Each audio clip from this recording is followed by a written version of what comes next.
tanan, babaw kabalen, kumusta kayo po? My name is Louie and welcome to We're in Pampanga, where we promote businesses here in Pampanga to our WIP community. So for today's business, has been a friend of ours for the past like 3 years, going 4 years probably.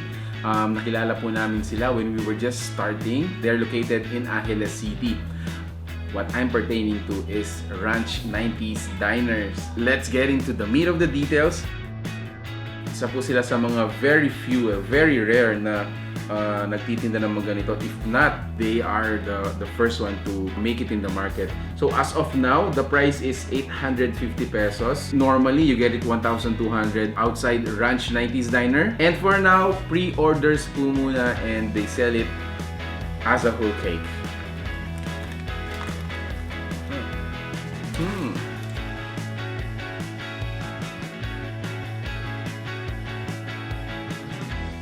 Medyo marami naman yung titikman natin dito para di tayo agad mabusog. But anyway, let's taste this one. Wow. Ooh, wow! It's not too sweet. It's not too sour. In short, hindi siya nakakaumay. So makakarami ka talaga nito. Isa pa sa mga pinadala nila is amazing steak partnered with mashed potato, mixed vegetables, and the gravy. We also have baby back ribs. So baby back ribs nila, ang pinadala nila sa atin is the half slab. Although this is also available for the full slab. Ranch 90's Diner became popular with these kinds of dishes na yung kanilang grilled meat, either a steak, a baby back ribs.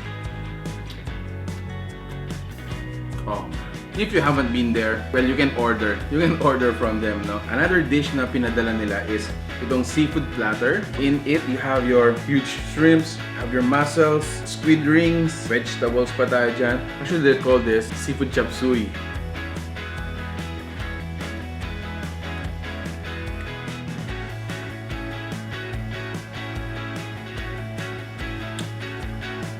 I think I'm gonna cry. Grabe. I want some more vegetables, guys. Vegetables. So lastly to taste, guys, let's check out this burger since it's really huge. I mean, allow me to cut it, guys. Medyo hindi to kakasya sa bibig ko. So let me just cut it. I think this is like 6 inches. It has double patty. It's oozing with cheese. Since it's really huge, guys, I'm sorry, pero hindi ko to makakagat ng ano. Let me just get a portion of the natin, yung patty.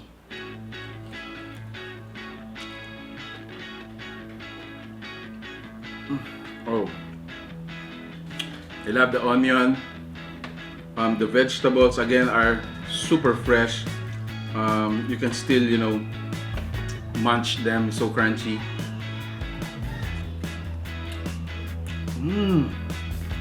It is satisfying, super satisfying. Oh man, what can I say? What a delightful afternoon again, guys.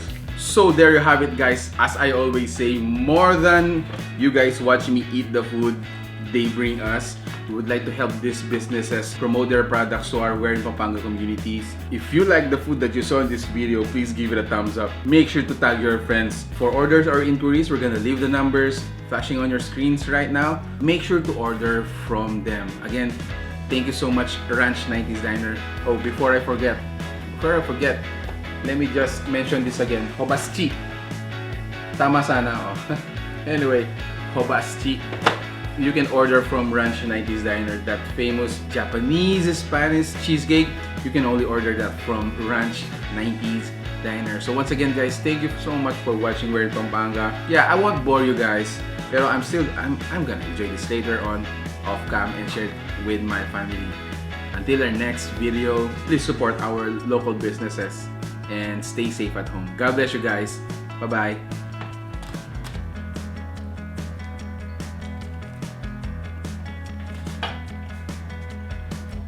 Oh wow.